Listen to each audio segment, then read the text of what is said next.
Israel के रक्षा मंत्री Yoav Gallant ने कहा है कि वो युद्ध के एक नए चरण में प्रवेश कर रहे हैं, जहां उन्हें हमें साहस, मजबूत विचार और अटल रहने की जरूरत है। गैलेंट ने ये बयान तब दिया है जब लेबनान में हिजबुल्लाह समूह के द्वारा इस्तेमाल किए जाने वाले हजारों पेजर फट गए। पेजर ब्लास्ट 17 सितंबर को हुआ और 18 सितंबर को फिर ऐसी घटना हुई। हिजबुल्लाह द्वारा उपयोग किए जाने वाले वॉकी टॉकी और दूसरे इलेक्ट्रॉनिक डिवाइस में विस्फोट हो गया। इस विस्फोट में समूह के 14 लोग मारे गए और 2750 लोग घायल हो गए।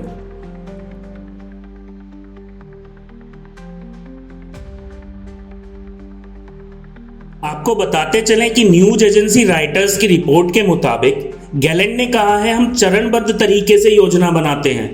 हर बार हिजबुल्लाह को भारी कीमत चुकानी पड़ेगी। इस बीच इजरायली सेना प्रमुख हर्जी हेलवी ने भी कहा कि उनके पास अभी कई शक्तियां हैं जिनका इस्तेमाल उन्होंने अभी तक नहीं किया है। लेबनान के आंतरिक सुरक्षा बलों ने कहा है कि उनके पूरे देश में कई वायरलेस कम्युनिकेशन डिवाइस में विस्फोट किए गए, खासकर बेरूत के दक्षिणी उपनगरों में जो हिजबुल्लाह का गढ़ है। हिजबुल्लाह ने इन विस्फोटों के लिए इजरायल को दोषी ठहराते हुए बदला लेने की कसम खाई है। वहीं रॉयटर्स के सूत्रों के हवाले से रिपोर्ट किया कि इस हमले के पीछे इजरायल की खुफिया एजेंसी मोसाद का हाथ है। रिपोर्ट है कि मोसाद ने कई महीनों की प्लानिंग के बाद 5000 पेजर्स में विस्फोट लगाए थे। ईरान द्वारा समर्थित हिजबुल्लाह पिछले साल अक्टूबर में गाजा युद्ध शुरू होने के बाद से इजरायल के साथ युद्ध में शामिल है। हवाई हमलों में हिजबुल्लाह के वरिष्ठ अधिकारियों की हत्या के बाद से समूह ने एहतियातन मोबाइल फोन से दूरी बना ली थी और अपने सदस्यों को खुद की बनाई दूरसंचार प्रणाली का इस्तेमाल करने को कहा था। जिन पेजर्स में ब्लास्ट हुआ उनके पीछे ताइवान की एक कंपनी गोल्ड अपोलो का स्टिकर लगा था।